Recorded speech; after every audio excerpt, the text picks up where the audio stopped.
Rohit Madhav Sane, founder of Madhav Bagh. So without wasting any time, I'll like to directly come on to the topic. आज आपण जे बोलणार आहोत ते ह्या विषयाच्या बाबतीत बोलणार आहोत की evidence based practice in Ayurveda related to clinical cardiology. Normally मी जेव्हा माझं मॉडर्न मेडिसिनचं शिक्षण करत होतो तेव्हा नॉर्मली हे प्रश्न मी नॉर्मली विचारायचो की कार्डिओलॉजीमध्ये आयुर्वेदातून आपण काय करू शकतो का. तर नेहमी प्रश्नाचं उत्तर एकदम क्लिअर असायचं नाही. So there is where I started thinking about it and getting into it deeply. आणि मागच्या आता 17 वर्षांचा जो काही हळूहळू जो काही प्रवास जो निर्माण झालेला आहे तो 17 मिनटात मी प्रेझेंट करायचा प्रयत्न करणार आहे. So I will be a bit fast, so bear with me. So सर्वात पहिली गोष्ट की आज जर आपण हृदयरोगाचं प्रमाण जर बघितलं तर in spite of an number of advances in modern medicine बरेचसे सर्जिकल ट्रीटमेंट्स आपण बरेचसे बघितलेले आहेत. आणि in spite of these surgical treatments we have seen that the prevalence of heart attack and the deaths related to heart disease have gone increasing in spite of the surgical interventions in modern medicine. आता ह्यात आपल्याला नेमकं समजून घ्यायला हवं की जर आपल्याला हार्ट डिसीजच्या बाबतीत आपण विचार करतो आहे तर तो heart disease is nothing else but a lifestyle disorder. आणि त्या लाईफस्टाईल डिसऑर्डरला मला जर नीट करायचं असेल तर मला लाईफस्टाईल नीट केल्याशिवाय वी कॅनॉट रेक्टिफाय इट. आणि लाईफस्टाईल नीट करायला जर आपण टोटल बघितलं, मी आता शिकलो आहे मॉडर्न मेडिसिन प्रॅक्टिस आयुर्वेदाची करतो, शिकवतो होमिओपॅथी कॉलेजमध्ये. जर आपण सगळ्या गोष्टींच्या बाबतीत जर नीट समजलं तर एकाच शास्त्रात सांगितलेलं आहे की लाईफस्टाईल कशी असायला हवी आणि तो शास्त्र म्हणजे थोडक्यात Ayurveda. So Ayurveda has absolutely mention that what should be the best lifestyle. आणि ती लाईफस्टाईल आपण जर इम्प्लिमेंट करण्यात आपण जर सगळे मिळून जर आपण यशस्वी झालो तर we will be able to make our nation free from heart disease. So let's go ahead. In bit of Madhav Baug. आज माधव बागचे साधारण 350पेक्षा पण जास्त centres all over the nation आहेत. महाराष्ट्र, मध्य प्रदेश, उत्तर प्रदेश, गुजरात, गोवा, कर्नाटक, दिल्ली, छत्तीसगड, हरियाणा, जम्मू काश्मीर अशा सगळ्या राज्यांमध्ये आज माधव बागचे सेंटर्स आहेत. 3 हॉस्पिटल्स आहेत. तिसरं सध्याच विशाखापट्टणममध्ये चालू झालेलं आहे. आणि 450पेक्षा जास्त आयुर्वेदिक डॉक्टर्स आपल्याबरोबर काम करत आहेत. आणि मोर दॅन 10 लाख पेशंट्सचा डेटा आपल्याकडे ऑलरेडी अवेलेबल आहे which we have already proven to improve them with ayurvedic treatments. सुरुवात कशी झाली होती, मी जेव्हा लातूरमध्येच मी MBBS करत होतो आणि MBBS करत असताना आम्हाला फार्मॅकॉलॉजीमध्ये शिकवलं जायचं की ब्लड प्रेशर किंवा डायबिटीज किंवा हार्ट डिसीज ट्रीट करायला specific mechanism of action of those medicines आपल्याला शिकवले जायचे. एखाद्या वेळेस आपण समजा ब्लड प्रेशरचे मेडिसिन्स आपण घेतले तर नॉर्मली आपल्याला शिकवलं जातं की कॅल्शियम चॅनल ब्लॉकर किंवा आपल्याला AC इनिबिटर किंवा बीटा ब्लॉकर हे शिकवले जायचे. माझ्या मनात नेहमी प्रश्न असायचा की हेच जर आपण आयुर्वेदाच्या हर्ब्सला जर आपण रिलोकेट करायचा प्रयत्न केला तर आयुर्वेदिक हर्ब्सचे मेकॅनिझम ऑफ ॲक्शन आपण समजून घेऊ शकतो का. तो that was a question. Hence we initiated with animal trials. आपण ॲनिमल ट्रायल्स करून घेतले ईच आणि एव्हरी द्रव्यांचे. आणि त्या द्रव्यांच्या ॲनिमल ट्रायल्सच्या बेसिसवरती आत्ता ही पुढची स्लाईड आपण बघू शकतो की सर्वात पहिलं जर ब्लड प्रेशर मॅनेजमेंट आपल्याला करायचं असेल तर आपल्याला सिस्टॉलिक ब्लड प्रेशर वाढलं आहे का डायस्टॉलिक ब्लड प्रेशर वाढलं आहे याच्या बेसिसवरती आपल्याला हे वापरायचं असतं की कुठला द्रव्य आपल्याला वापरायचं आहे. जर सिस्टॉलिक ब्लड प्रेशर मला कमी करायचं आहे, ऑब्व्हियसली मला force of contraction of the heart कमी करावं लागेल आणि calcium channel blockers will play an important role. Hence this slide gives you a complete indication की कुठली द्रव्य कॅल्शियम चॅनल ब्लॉकर्स आहेत, कुठली द्रव्य अँजिओटेन्सिन कन्व्हर्टिंग एन्झाईम इनिबिटर्स आहेत, कुठली द्रव्य डायुरेटिक्स आहेत.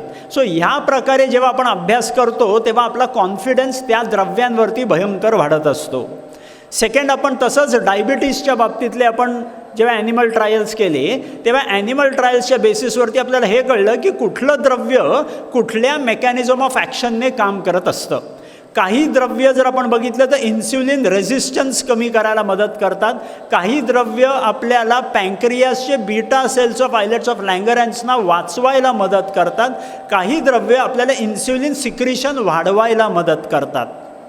इफ बेस्ड ऑन दिस आपण जर ॲक्च्युअली आपल्या आयुर्वेदामधली द्रव्य ह्या प्रकारे जर वापरायला सुरुवात केली तर आपला आणि पेशंटचा confidence on this system will increase many folds. At the same time when we go ahead for coronary artery disease management, तेव्हा नॉर्मली प्रश्न विचारला जातो की तुमच्या या ट्रीटमेंटने ब्लॉकेजेस कमी होतात का?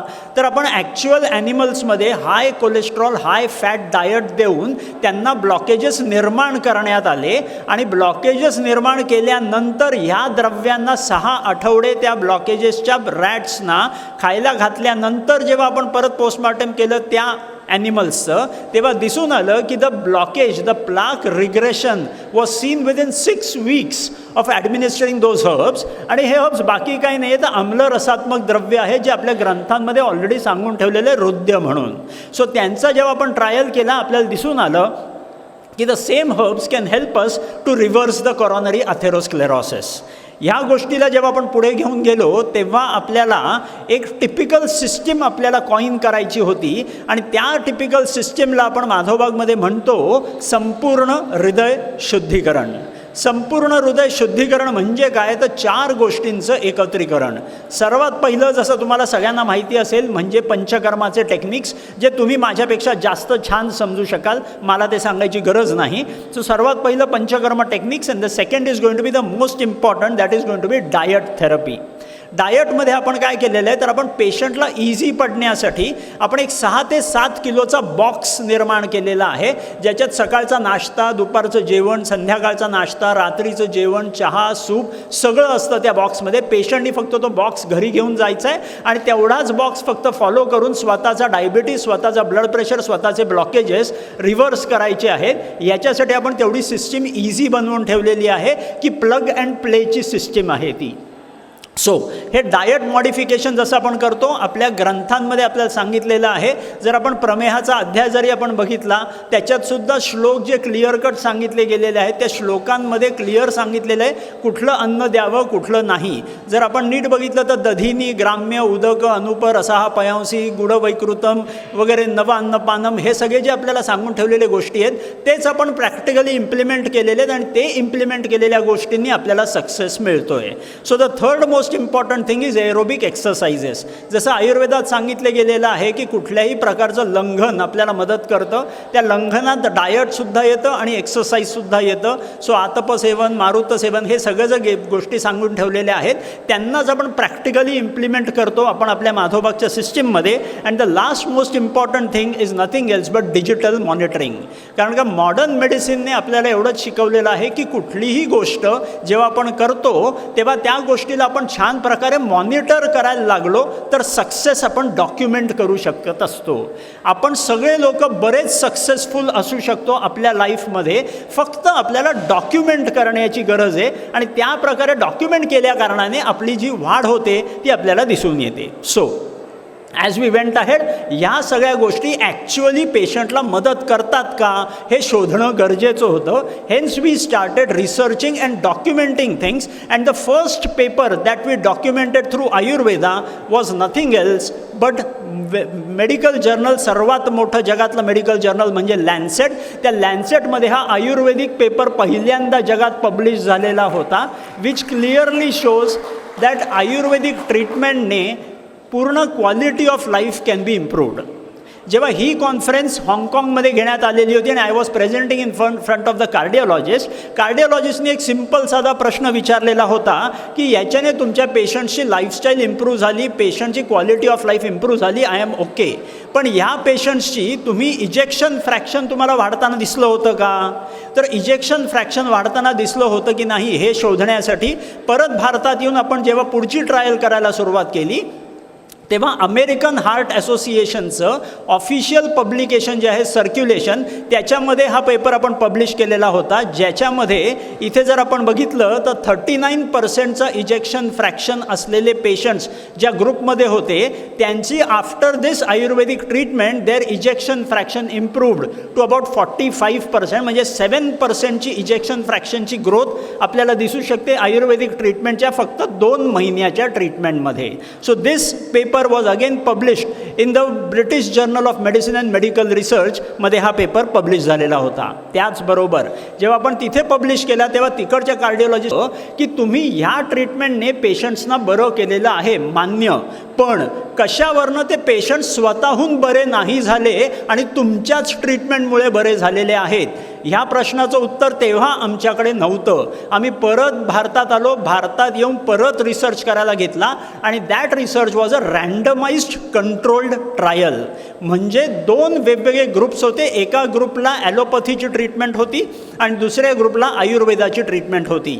या दोन्ही ग्रुप्सचे पेशंट इक्वल होते. कार्डिओलॉजिस्टने केलेली ट्रायल होती, त्यांच्याच हॉस्पिटलमध्ये त्यांच्याच पेशंटवरती आपले सगळी औषधं तिकडे पाठवून, आपली सगळी टीम तिकडे पाठवून आपण ही ट्रायल कंडक्ट केलेली होती विथ एथिकल कमिटी परमिशन. आणि त्यांनी स्वतःनी हा पेपर पब्लिश केलेला आहे की माधवबाग थेरपी, आयुर्वेदाची थेरपी आपली 40% more effective in improving VO2 max असा एक पॅरामीटर जो अमेरिकन हार्ट असोसिएशननी दिलेला आहे, ज्याच्याने पेशंटचं आयुष्य आपण इम्प्रूव्ह करू शकतो, वय त्यांचं आपण वाढवू शकतो, आपण त्यांची जास्त क्वांटिटी ऑफ लाईफ देऊ शकतो, असा VO2 maxचा पॅरामीटर आपण इथे इम्प्रूव्ह करून दाखवलेला होता. आणि this is the first ever research paper published in Indian heart journal, cardiological society of India. भारताचे 5,000 कार्डिओलॉजिस्ट फक्त आहेत. त्या 5,000 कार्डिओलॉजिस्टचा एकुलता एक जर्नल आहे कार्डिओलॉजिकल सोसायटी ऑफ इंडियाचं, आणि that is Indian heart journal. This is the only Ayurvedic paper to be published in Indian heart journal. Next, तिथे प्रश्न असा विचारलेला होता की हे सगळं आपल्याला इम्प्रूव्हमेंट दिसतीये 2D इको वगैरे वगैरे, पण आपले पॅथॉलॉजिकल बायोमार्कर्स असतात की एखादा पेशंट जो चालताना, जिने चढताना धाप लागतीये, दम लागतोय, भयंकर आत्ता तो ICUमध्ये ॲडमिट करण्याच्या लायकीचा आहे, अशा पेशंटमध्ये NT-proBNP असा एक मार्कर आहे, जो जर वाढत गेलेला असेल तर patient is very very near to death. अशा पेशंट्समध्ये असे बायोमार्कर्स तुमच्या आयुर्वेदिक ट्रीटमेंटने बरे होऊ शकतात का, was a simple question. The answer was very very simple की NT-proBNP सारखा मार्कर, ज्याच्यात आत्ता मॉडर्न मेडिसिनचा व्यामडा म्हणून एक मेडिसिन असतं, जे साधारण 100 रुपयाची एक गोळी आहे, त्या एका गोळीच्या वरतीचा उपाय म्हणजे आपली आयुर्वेदिक थेरपी, ज्याच्यात असं दिसून येतं की व्यामडापेक्षासुद्धा बेटर आपली ayurvedic therapy can help to reduce down this NT-proBNP by 43%. हे या रिसर्च पेपरमध्ये क्लिअर दिसून आलेलं होतं.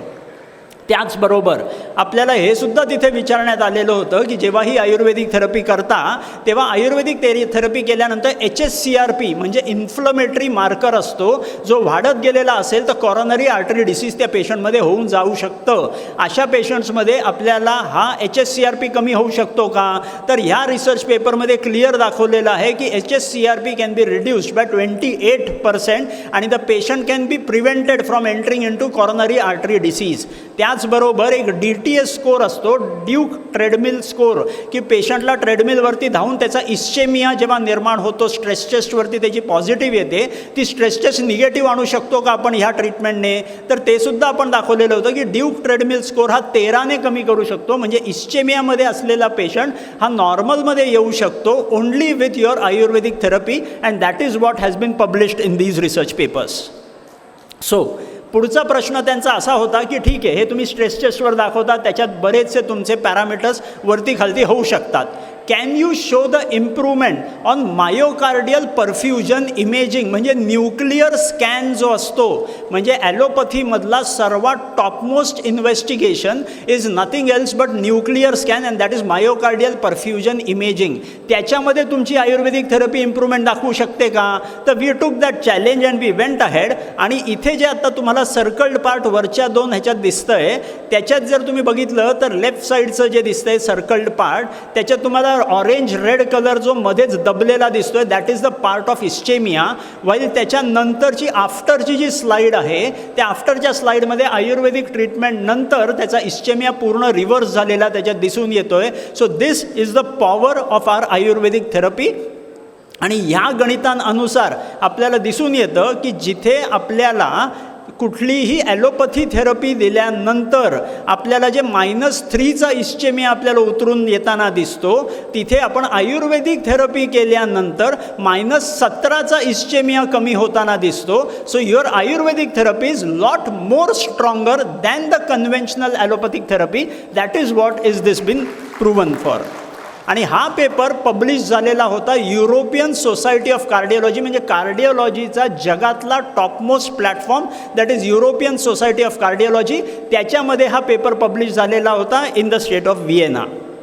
सो एकच सिंपल प्रश्न मला तिकडे विचारण्यात आलेला होता की जे तुम्ही इथे इस्चेमिया रिड्यूस करताना दाखवलेला आहे, ब्लड सप्लाय इम्प्रूव्ह करताना दाखवलेला आहे, ब्लॉकेजेस रिड्यूस होताना तुमच्याकडे काही एव्हिडन्सेस आहेत का की एखाद्या माणसाला आधी अँजिओग्राफीमध्ये ब्लॉकेजेस होते आणि ते आता कमी झालेले आहेत असं तुम्ही प्रूव्ह करू शकता का? तर we came back, we again started studying on different set of patients and we again had one trial with us, ज्याच्यामध्ये आपण हे बघितलेलं होतं की असे पेशंट ज्यांची अँजिओग्राफी झालेली होती, ज्यांना ऑलरेडी ब्लॉकेजेस दिसलेले होते, त्या ब्लॉकेजेसच्या पेशंटना आपण परत CT एंजिओ करण्यात आली आणि त्या पेशंट्समध्ये व्हॉल्युमेट्रिक प्लाक असेसमेंट करण्यात आलेलं होतं. आणि बाकीचे जे जगातले ट्रायल्स अवेलेबल आहेत त्याच्यात असं दिसलेलं होतं की स्टॅटिन थेरपी, कुठलीही ॲट्रोवास्टॅटिन, कुठलीही आपण कोलेस्ट्रॉल कमी करायची गोळी जेव्हा आपण देतो, त्या कोलेस्ट्रॉल कमी करायच्या गोळीने ब्लॉकेजेसचं पर्सेंटेज किती कमी होतं, तर मॅक्सिमम आपल्याला दिसलेलं आहे 12 ते 20 क्युबिक मिलीमीटरचा ब्लॉकेज रिड्यूस होतो इन अ स्पॅन ऑफ 18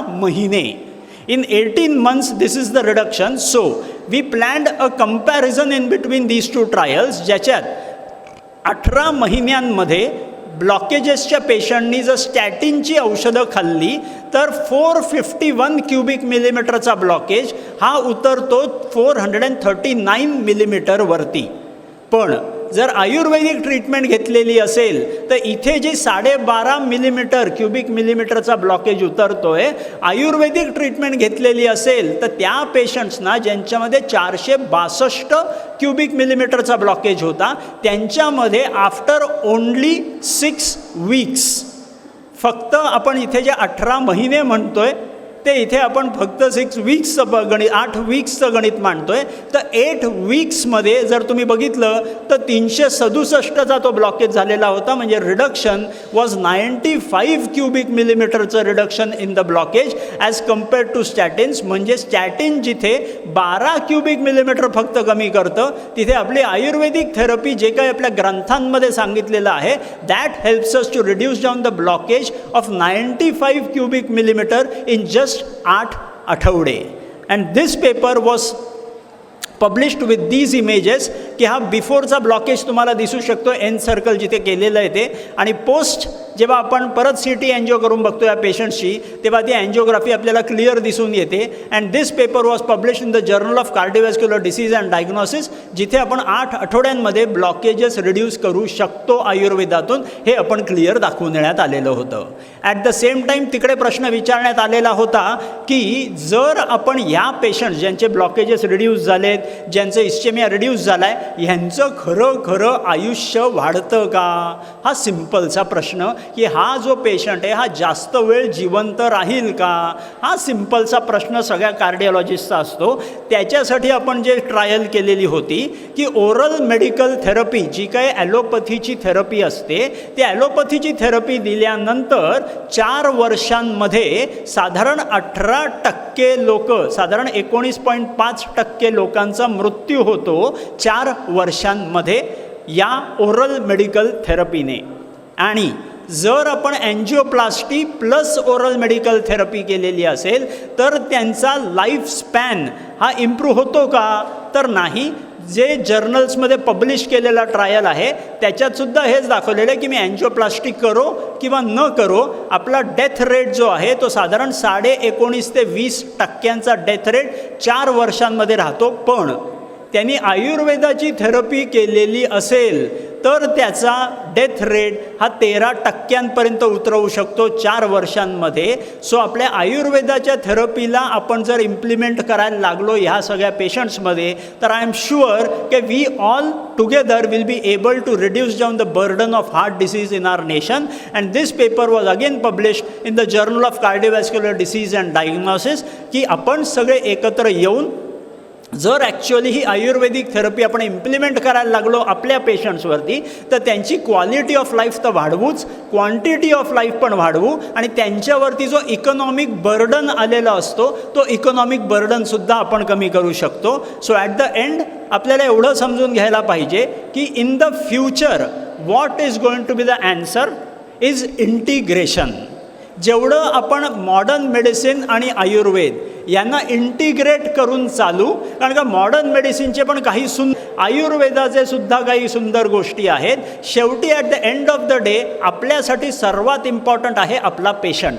त्या पेशंटसाठी जे काही सुंदर आपल्याला करता येईल ते सगळं करण्यासाठी if at all we integrate these two sciences and take it ahead, that is going to be the actual way to go ahead. So at the end mission फक्त माधवबागचं एवढंच सिम्पल आहे की एम्पॉवर करायचं आहे आपल्याला आयुर्वेदिक डॉक्टर्सना, की with all the specific therapies and medicines, की आपण सगळे एकत्र मिळून आज भारताला जर आपण हृदयरोगमुक्त बनवू शकलो तर आपण ॲक्च्युअल डॉक्टर असण्याचं भारताला उपयोग झाला हे समजूया. So that's all. Thank you very much. धन्यवाद.